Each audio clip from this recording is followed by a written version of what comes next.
Bismillahirrahmanirrahim. Assalamualaikum warahmatullahi wabarakatuh. Alhamdulillahi wa kafa, wassalatu wassalamu ala rasulillahil mustafa wa ala alihi wa sahbihi wa man wafa wa ba'd. Fa ya ahbaballahi wa ahbab rasulihi sallallahu alaihi wasallam, usi nafsi wa iyyakum bitaqwallahi faqad fazal muttaqun fala tamutunna illa wa antum muslimun. Faqala ta'ala ya ayyuhalladzina amanu taqullaha haqqa tuqatih wa la tamutunna illa wa antum muslimun. Saudara-saudariku dimanapun Anda berada, berjumpa kembali dalam kajian Aku Suka. Ayo kultum sejenak untuk berbuka. Telah sampai kita pada episode yang ke-9, sekaligus menandai bahwa kita telah sampai di hari ke-9 Ramadan tahun 1442 Hijrah. Bermohon pada Allah Subhanahu wa Ta'ala, semoga Allah berkenan menerima seluruh amal ibadah kita yang telah ditunaikan di sepanjang Ramadan ini, baik siam, qiyam, ataupun juga doa-doa yang kita panjatkan, semoga berkenan diterima oleh Allah Subhanahu wa Ta'ala dengan penerimaan terbaik, insyaallah, amin ya rabbal alamin. Hari ini kita akan lanjutkan kembali pembahasan kita tentang sifat salat Nabi sallallahu alaihi wasallam. Alhamdulillah, di pertemuan lalu kita telah memulai dalam menyusun saf menghadap ke arah kiblat untuk mulai menunaikan ibadah salat. Dan kita akan menyempurnakan pembahasan menyusun saf, khususnya dalam situasi kekinian yang seringkali banyak pertanyaan, Ustaz, bagaimana dalam situasi pandemi? Apakah keadaan menyusun saf sama dengan biasanya, dirapatkanlah, ataukah renggangkah, batasannya seperti apa, dan seterusnya.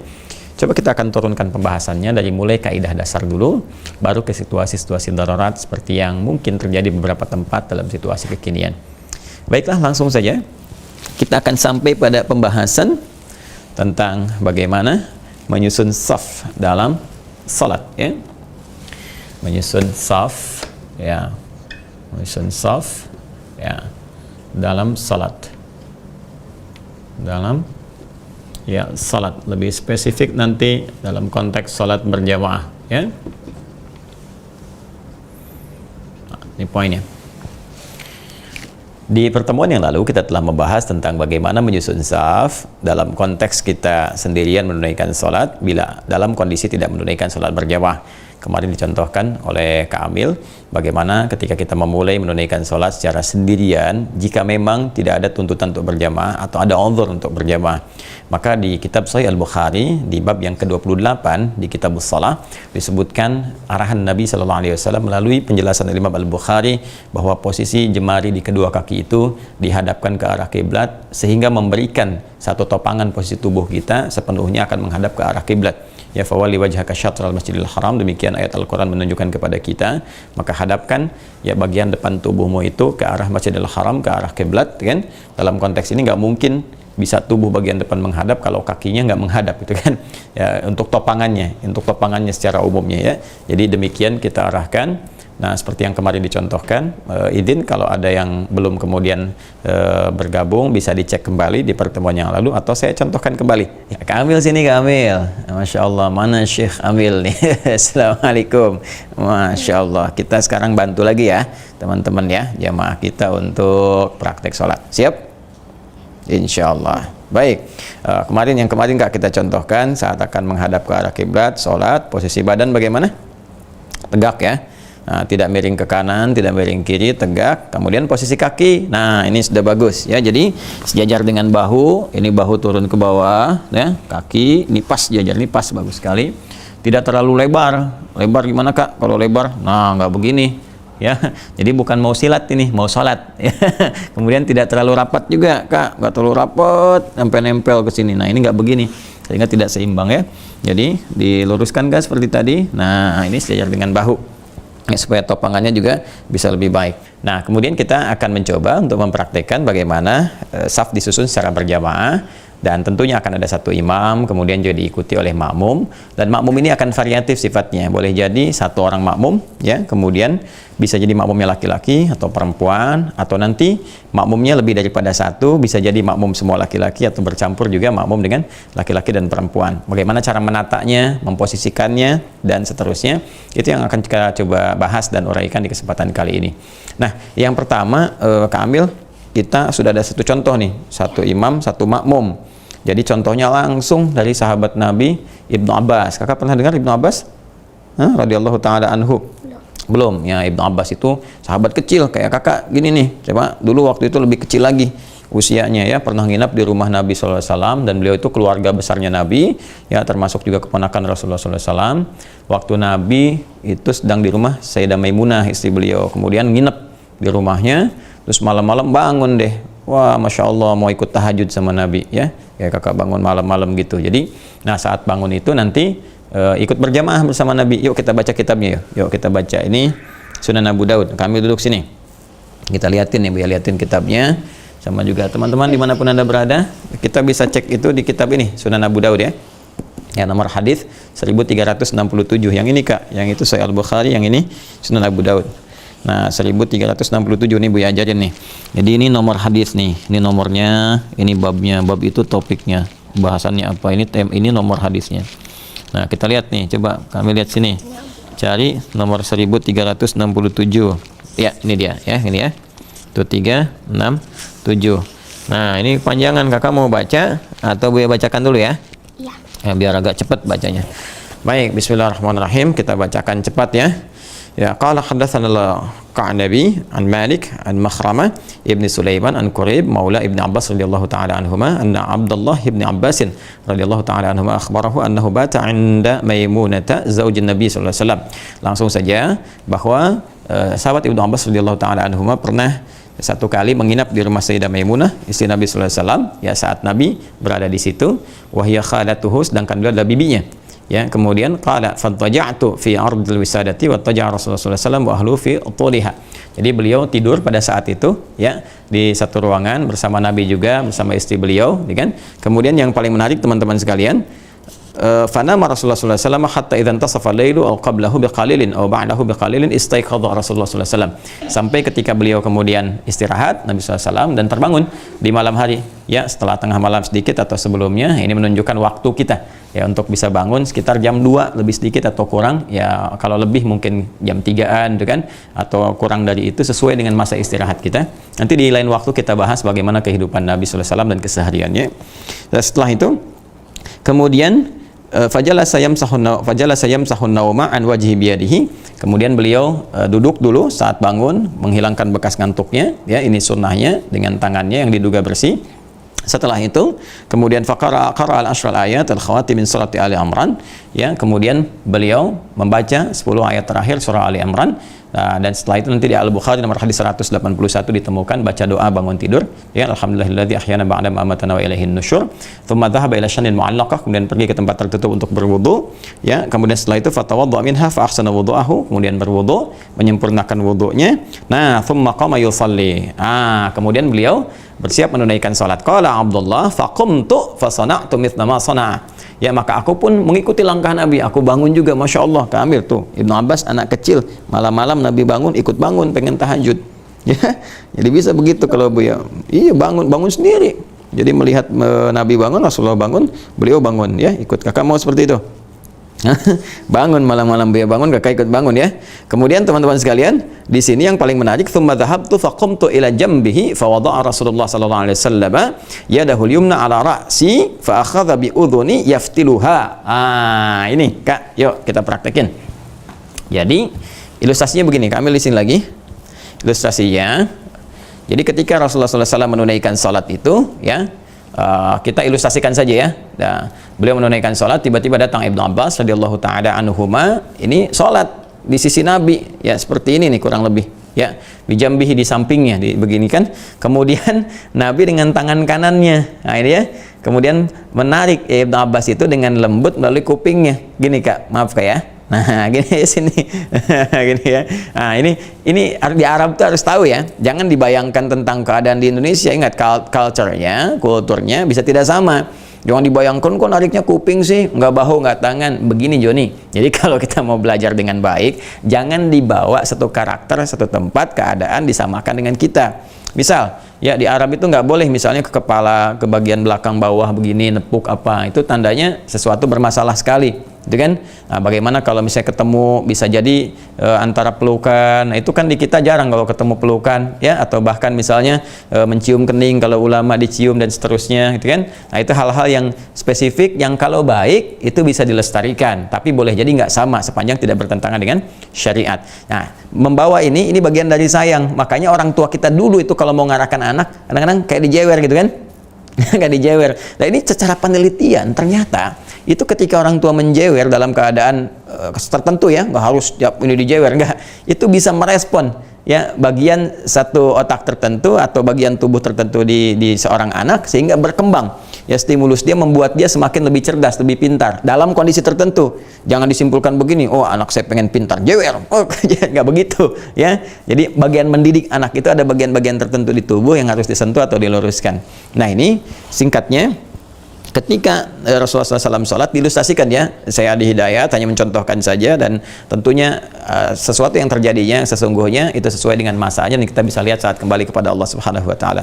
Ilustrasinya Nabi sedang sholat, kemudian ada anak kecil Ibnu Abbas radhiyallahu taala anhuma di belakang sisi samping, ya, Nabi, si kanannya begini, lalu Nabi menariknya untuk bisa mendekatkan kepada Rasulullah. Nah, sehingga keadaannya rapat begini. Nah, rapat dengan Nabi. Nah, rapatnya ini teman-teman sekalian, menariknya ini diilustrasikan. Nah, ini dekat dengan Nabi seperti ini, sejajar, ya, sejajar seperti ini. Nah, dari sini ada yang kemudian menyimpulkan bahwa boleh antara imam satu, kalau imamnya satu orang, ya, jelas satu orang kalau imam, ya, makmumnya satu, maka posisinya boleh sejajar seperti ini, ya, boleh sejajar begini, jelas, ya. Nah, jadi kalau nanti kita ingin membangun saf berjamaah, misalnya satu imam di sini, makmumnya posisi sebelah kanan, bukan kiri, ya, makmum sebelah kanan, maka posisinya boleh sejajar kalau berdua begini. Ya, kalau ingin menandakan spesifik misalnya boleh juga, ya, seperti kita jadikan misalnya tetap rapat safnya, namun demikian yang imam lebih maju sedikit, misalnya seperti ini sedikit, kalau kita sholatkan ke bawah, ya, maka imamnya misalnya di sini, makmum di sini sedikit boleh, ya. Baik, kalau kita ingin mengambil yang pertama tadi sejajar seperti ini bisa, ya, sejajar begini, cuma untuk menandakan posisi imamnya berada di sebelah kiri, makmumnya kanan. Jelas, ya? Ini posisi imam satu orang, makmum satu orang. Nah, kalau sekarang makmumnya perempuan bagaimana? Ya, harus cari perempuan nih, ya. Mbak Amel mana, Mbak Amel? Amel, Masya Allah, sini Mbak Amel. Assalamualaikum. Salimlah. Nah, ini karena perempuan, ini kalau masih kecil karena pendidikan belum balik, boleh-boleh saja, ya. Kita misalnya kalau khawatir, ya, anak kita dalam keadaan belum balik, khawatir ada sesuatu, boleh kita tarik ke dekat kita. Tadi pun ada yang mengartikan demikian, karena Ibnu Abbas dulu masih kecil, ya, khawatir terjadi sesuatu, maka ditarik, didekatkan supaya kalau ada apa-apa bisa dikondisikan lebih dulu, ya. Kalaupun di luar itu ada yang menafsirkan, ya, tetap kembali seperti semula, yaitu posisi imam sedikit lebih maju. Tapi juga ada yang tekstual, sejajar boleh. Nah, kalau seperti ini masih kecil. Kalau masih kecil kita khawatir ada apa-apa bisa di sekitaran kita. Tapi kalau dia sudah menjelang agak dewasa, maka posisi yang perempuan safnya di mana coba Mbak Amel? Ayo. Nah, kalau Buya di depan sini, ya, maka perempuan berada di belakang, ya. Nah, berada di belakang. Siap, berdiri tegak, Mbak Amel. Nah, sebentar Kak Amel, kita contohkan dulu Mbak Amel. Mbak Amel tegak posisinya, bagus, itu harus tertutup, ya, menghadap ke arah kiblat. Nah, ini teman-teman sekalian di belakang persis, ya, di belakang imam. Jadi kalau saya berada di sini perempuan, ini misalnya imamnya, maka imamnya berada di sini. Nah, agak maju, ya, kasih jarak saja sehingga nanti pas sujud ataupun ruku itu tidak langsung terkena, ya. Jadi agak berjauhan, bisa dibuat misalnya dua saf ke belakang. Jadi ini satu saf, dua saf, di bagian saf itu dikhususkan untuk perempuan. Ya, kalau ini kondisi di rumah. Kalau di masjid tentunya sudah ada saf sendiri, ya, perempuan sendiri, laki-laki sendiri, dan dipisahkan dengan hijab yang di situ memisahkan antara saf laki-laki dengan perempuannya. Ini kalau suami istri, ini suami, misalnya ini istri atau ini kakak adik seperti ini kakak, ini adiknya, laki-laki perempuan, ini di depan, ini di belakang, ya. Jadi bukan di sampingan begini atau kanan atau kiri, jelas, ya. Nah, kalau ini misalnya ini perempuan, misal ini perempuan, misalkan ada perempuan lagi, maka yang ini di tengah, ini misalnya ibu, terus ini kakak, ini adik, bisa begini. Nah, jadi imamnya di tengah kalau sama-sama perempuan, ya. Jadi ini misalnya siapa? Ibu, ini adik, ini kakak ya. Nah, ini seperti ini. Jadi ini tengah-tengah dan posisinya ini di tengah imamnya. Ya. Nah, kurang lebih demikian. Kakak dengan Mbak ke sana dulu sebentar biar teruskan lagi. Terima kasih. Jazakumullah khair. Baik, nah itu kondisi antara imam satu orang, jelas, kemudian makmumnya satu, atau kondisi antara imam laki-laki, makmum perempuan.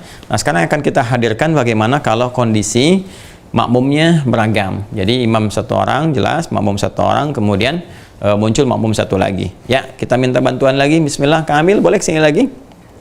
Ya.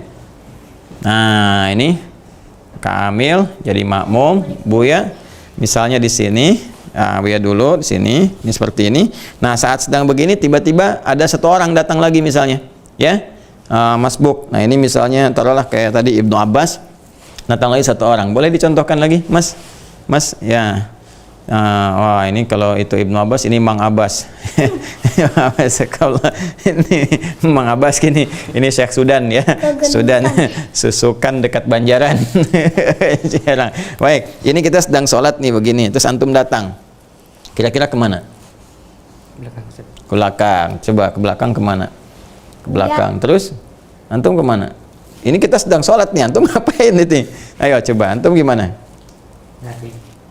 Narik, main tarik aja. Sini antum sini. Antum statusnya apa? Masbuk. Kenapa masbuk? Telat. Kenapa telat? Ini anak kecil aja nggak telat nih sholat dengan saya. Ya, antum kenapa sudah dewasa bisa telat begitu? Jangan ketawa, bertakwalah kepada Allah. Kerjaan itu bisa disesuaikan. Jangan cari pekerjaan yang bisa mengabaikan sholat, itu nggak baik. Ya, ayo cari pekerjaan yang bisa sesuai. Jadi statusnya apa? Masbuk. Ini ada Mas Ugi, Mas Cepi, Mas Joni, Mas Soleh, antum masbuk. Ayo bismillah. Ayo, siap. Jadi ini begini. Nah, ini sedang begini, tiba-tiba datang. Ini masbuk. Masbuk datang, kemudian mau bergabung ya. Maka caranya memberi isyarat. Ya, isyarat itu macam-macam. Jadi ada yang mengisyaratkan dengan takbir, Allahu Akbar, begitu mendengar ini nanti bisa mundur. Tapi kalau ini belum paham, boleh dibuat atau diberikan isyarat yang membuat mengerti makmumnya. Ya, seperti misalnya, nah ini ditepuk begini, ya, tepuk begini. Nah, nanti kakak kalau ada yang menepuk begini, masbuk, nah kakak mundur ke belakang, ya, mundur, disesuaikan safnya. Nah, nanti imamnya juga menyesuaikan seperti ini. Jadi ini satu di sini, yang satu lagi ke sebelah kanan, ya.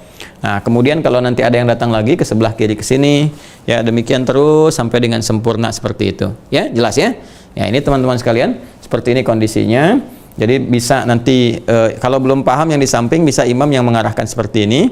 Atau kalau belum paham juga misalnya makmum yang maju seperti ini, kemudian nanti imam yang maju seperti ini, kemudian makmumnya masuk ke sebelah dekat makmumnya ya. Tapi ini harus diedukasi dulu, jangan sampai saling nggak paham nanti ya, ditepak nanti malah main jurus silat misalnya yang belakang ya, atau ini begini nggak mau, ini imam maju ini ikut maju. Jadi diluruskan di sini, berikan edukasi sehingga ketika diberikan isyarat, ingat ya, kalau ada yang nepuk begini, nah nggak usah main begini ya. Ada yang nepuk begini artinya minta mundur, supaya mundur seperti ini. Kak Amil nanti dengan masbuk ya, masbuk. Jadi bisa di belakang. Antum nama siapa? Ya, Mas Yugi ya, Mas Yugi. Jadi ini bisa mundur ya. Jadi seperti ini kurang lebih posisinya. Jadi nanti imam menyesuaikan pas yang ini di belakang ini ya, yang ini di samping. Kalau sholat nggak boleh ngobrol. Ya. Baik, kurang lebih seperti ini. Nanti kalau datang lagi ke sini ya, dan seterusnya. Jelas ya? Baik, kurang lebih demikian kita kira untuk bisa menyusun saf. Sekarang kita lihat bagaimana posisi safnya. Maju ke sini. Ya, Mas Yugi maju, Kak Ambil sini. Nah, sekarang Buya mau tanya nih, kalau sekarang misalnya minta siap-siap sholat, gimana nyusunnya? Lurus, rapat? Oh, Masya Allah, Masya Allah. Ingat tadi posisi kaki, lebarnya segimana? Lebarnya selebar bahu. Nah, ya, jadi nggak usah terlalu lebar. Segini. Waduh, ya nanti anak kambing masuk tuh. Ya, lurusin dulu. Lebarnya tadi segimana? Nah, kakinya gimana lurusnya? Masya Allah. Nah, ini dalilnya apa nih begini nih? Ya, kita lihat dulu nih. Bagaimana cara menyusunnya, teorinya bagaimana, prakteknya seperti apa. Ya, boleh duduk di sini saja supaya nggak jauh-jauh. Duduk sini. Ya, Mbak Amel mau di sini duduknya? Mau? Insya Allah di sebelah sana dekat kakak. Awas ya, jangan di sini, bukan mahram. Ini masbuk, bukan mahram. Nanti tunggu ya. Nih, Buya bukakan kitabnya. Sunan Abu Daud nomor hadis 666. Ya, 666 sampai 668. 666, 667, 668 dari posisi kanan kalau nggak salah. Agak sedikit ke bawah. Nah, ini dia. Bismillah. Nah, ini ya. Ini pemirsa teman-teman sekalian. Ya, di Sunan Abu Daud. Ini Sunan Abu Daud ya. Kalau kitabnya sama di halaman 98. Nah, ini nomor hadis 666 di sini, 667, 668 di sini. Ya, ada ya, Sugi ya. Baik. Nah, ini langsung saja saya bacakan teman-teman sekalian. Bismillahirrahmanirrahim. Langsung ke rawi yang paling akhir saja ya. Baik, bismillahirrahmanirrahim. An Abi Syajarah lam yadhkur Ibnu Umar radhiyallahu ta'ala anhuma anna Rasulullah sallallahu alaihi wasallam qala aqimus sufuf wa hadhu bainal manakib wasuddul khalal walainu bi aidi ikhwanikum. masyaallah. Teruskan lagi ya, wala tadharu furujatin lisyaitan wa man wasala saffan wasalahu Allah wa man qata'a saffan qata'ahu Allah. Satu, teruskan dulu ya supaya enggak berulang-ulang, kita bacakan. Qala russu sufufakum wa qaribu bainaha hadhu bil a'naq hadhu bil a'naq ya, fawalladhi nafsi biyadihi inni la ara syaitana yadkhulu min khilalis saffi ka'annahal khadhaf. Kemudian yang 668-nya, qala Rasulullah sallallahu alaihi wasallam sawwu sufufakum. Ini yang sering dibacakan imam. Sawwu sufufakum fa inna taswiyatas saffi min tamamis shalah. Ini juga nanti kita temukan di beberapa hadis yang lain, termasuk di Ibnu Majah, ya kan? Termasuk juga di Al-Bukhari nanti ada, ya, termasuk juga nanti di beberapa kitab-kitab yang lain yang juga di Musnad Imam Ahmad. Nah, sekarang kita praktekkan. Jadi nanti kita praktek. Ayo Kamil, bangun. Mbak Amel di belakangnya. Nah, di dalam hadisnya disebutkan, boleh sebelah sini. Nah, dalam hadis disebutkan, Mbak Amel boleh di sini dulu. Mbak Amel di sini. Nah, duduk dulu ya, sebentar. Nah, ini kita saf laki-laki dulu, Masya Allah. Nah, dalam hadisnya disebutkan, ini kondisinya lurus ya, ini tegak dulu. Kemudian bahu, sejajar bahu. Kemudian kaki juga sejajar kaki ya. Dan nanti yang paling menarik, tarasau itu rapat ya. Nah, ini pemahaman ini ada dua pemahaman. Ada yang tekstual. Ya, tekstual itu artinya ya begitu hadisnya begitu dipahaminya. Ya, jadi memahami secara hakiki, secara zahirnya saja. Jadi kalau kata Nabi, ini misalnya bahu ketemu bahu, maka ini bahu harus ketemu bahu. Ini bahunya gede, gimana nih ketemunya gitu kan? Ini bahu ketemu perut namanya, bahu ketemu pinggang ya. Nah, tapi konteksnya begini. Nah, nanti kita bahas lagi. Bagian bawahnya, ya ini kemudian kaki temu kaki, tumit ketemu tumit. Jadi ini tumit, nggak mungkin tumit ketemu kecuali kalau kakinya tegak lurus begini. Nah, gini Kak, betul Kak. Nah, jadi ini teman-teman sekalian seperti ini. Ya, jadi kalau misalnya berdirinya begini, izin Kak ya. Nah, begini, ini buka begini. Nah, Mas Yugi juga buka begini. Nah, itu buka. Nah, ini tumit nggak ketemu tumit dalam pengertian tekstual ya, yang tekstual. Jadi kalau yang tekstual mengatakan kalau tumit ketemu tumit ya ini harus lurus, gitu kan? Nah, seperti ini seperti ini. Jadi kalau ini lurus, sama-sama lurus, maka ini pun akan sejajar. Ya. Dan yang paling menarik ini, cara meluruskan ini, istau itu kan lurus kan, lurus gitu. Ini kan nggak lurus tuh sapnya, ya kan? Ini kalau ke belakang ini nggak lurus kelihatannya. Apalagi kalau ini misalnya agak jumbo, agak gemuk. Yang ini standar misalnya kan, ini dari samping kelihatan tuh, ya. Maka untuk meluruskan seperti ini paling gampangnya, tolong berputar menghadap ke papan ini, papan tulis. Ya, nah maka untuk bisa meluruskan itu, luruskan lagi Kamil, izin ya. Nah kakinya, nah ini disamakan, yang luruskan bagian tumit belakang, ya. Jadi kalau tumitnya ini lurus, ini teman-teman sekalian, tumitnya lurus. Nah ini pasti bahunya sejajar, tuh, ya. Walaupun ukuran seperti ini, kelihatan akan sejajar. Baik kalau sudah orang dewasa kelihatan lah ya. Nah ini tumit jadi yang diluruskannya nih, kan ada garis ya. Membuat saf itu ada garis, jadi di garis itu yang lurus tumitnya. Kalau bagian lurus itu kaki bagian depan, maka nggak akan sejajar kondisinya. Ya, saya minta contoh begini nih. Kamil, coba luruskan kaki depannya dengan kakinya Om Yugi. Nah, tuh jauh kan bedanya? Ya, ya. Tapi kalau kita misalnya luruskan bagian tumit, bagian belakangnya, tuh, ya, rapi. Ya, ininya rapi. Jadi berbalik lagi ke sini sayang. Ya, balik lagi begini. Nah, jadi pertama, lurus itu ketika istau, kan? Luruskan. Nah, yang dimaksud lurus itu biasa suka dibuat garis saf-saf di masjid, itu tumit bagian belakang. Jadi tumitnya, jadi begitu sudah lurus, teman-teman sekalian, ada garis, bikin garis lurus nih, Kang ambil begini ya. Nah, ya, misalnya ini taruhlah garis saja di masjid kan seperti ini. Nah, ini yang diluruskan tumitnya, kaki bagian belakang. Nah, ini ya, tumit di sini tumit. Nah, jadi kalau ini buat tumit, nanti bahunya sejajar. Ya, karena posisi tumit itu pasti akan bagian ke belakang bagian bahu itu membuat lebih lurus ya, lebih sejajar. Tapi kalau kita misalnya yang kita luruskan bagian jemarinya, jemari di sini, jemari kaki, ya ini jemari kaki, ya bahasa apa? Italianya ramo ya. Ramo gitu. Nah, ini kalau kita luruskan di sini ya, ini jarinya, ini pasti akan tidak lurus ya, tidak lurus bagian apa namanya? Bagian punggung, bagian tubuhnya, karena posisi dan keadaan tubuh kita masing-masing bisa berbeda ya, berbeda. Jadi ketika yang diluruskan di bagian jarinya, ya nanti perbedaan spesifik fisik itu akan tampak ya tubuhnya. Baik, ini bagian yang tadi kita uraikan. Sekarang kita kembali lagi, Mbak Amel duduk lagi di sini ya. Nah, jadi pertama yang kita susun itu adalah ini rapi, lurus. Yang lurus itu bagian tumit, ingat ya, bagian belakangnya untuk yang laki-laki. Nah, ini yang tekstual. Jadi tekstual itu apa adanya menurut hadis seperti ini. Jadi lurus, tumit nempel ke tumit, bahu nempel ke bahu gitu kan. Kemudian kaki sejajar, mundur Kakak ambil, diluruskan seperti yang tadi. Nah, kurang lebih begini. Jadi posisi kakinya teman-teman bisa dilihat. Jadi kalau yang tekstual itu tidak begini, tapi begini ya. Nah, begini, kemudian sama-sama lurus, jadi begini lurusnya. Ya, jadi begini saat lurus tuh. Jadi bahunya juga sejajar di sini ya. Baik, ini kondisi yang pertama. Tapi ingat hadisnya tadi belum selesai ya.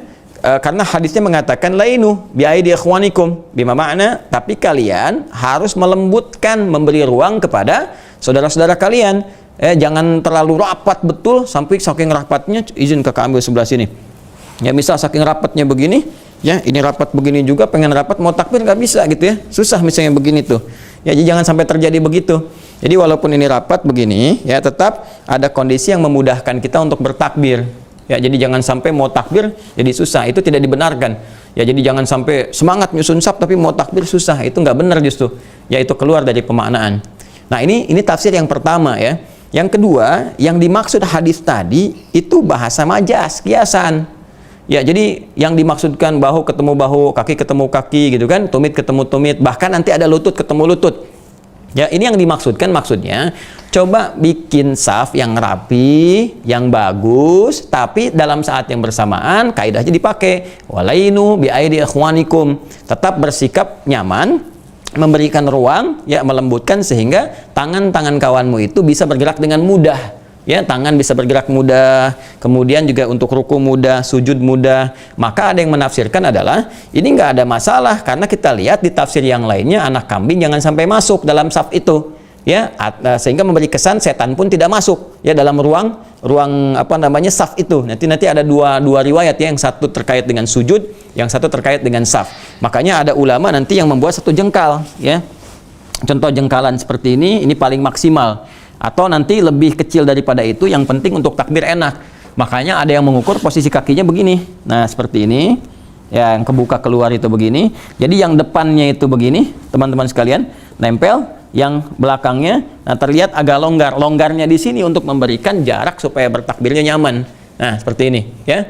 Nah, jadi kalau misalnya ini di samping saya, Kakak ambil di samping Buya, saya di sini. Nah, ini posisi kakinya seperti ini, teman-teman sekalian. Nah, ya kan? Ini pasti ada longgar kan di sini kan? Ya kan? Nah, kalau dilihat dari belakang nih masih rapat nih. Ini bahu ketemu bahu nih. Ya, ini saya bahu ketemu bahu nih. Ya, posisi demikian, kaki ketemu kaki gitu kan, tumit sejajar. Jadi ketika bertakbir, nah coba takbir, lebih enak ya. Nah, ini seperti ini. Nah, kemudian juga kalau kita tempelkan kayak tadi, nah ini lebih rapat lagi. Nah, ini kalau mau begini tetap jangan melanggar hadis. Ya, apa yang kita tidak boleh langgar yaitu saat takbir jangan sampai menyulitkan. Harus ada bagian jarak yang memungkinkan kita untuk bertakbir nyaman. Sehingga ada yang memandang bahwa yang begini lebih fleksibel ya, yang terbuka seperti ini sedikit, yang depannya nempel begini. Ya, kalau disorot kamera ke kaki saya, ya. Jadi ini yang depannya tuh nempel begini, yang belakangnya terbuka begini, ya. Nah, sehingga memberikan jarak untuk bertakbir itu lebih nyaman seperti ini. Ya, ini yang disebut dengan kiasan, sehingga celahnya ini teman-teman sekalian, nih kalau kan ini rapat nih, ya, bagian atas juga. Ya kita menutup celah-celah ini supaya nggak ada kesan setan masuk. Nanti pas bagian takbir saya jelaskan ada setan yang khusus menggoda orang sholat. Ya, dan diilustrasikan anak kambing nggak masuk. Ini kan anak kambing susah lah masuk ke sini.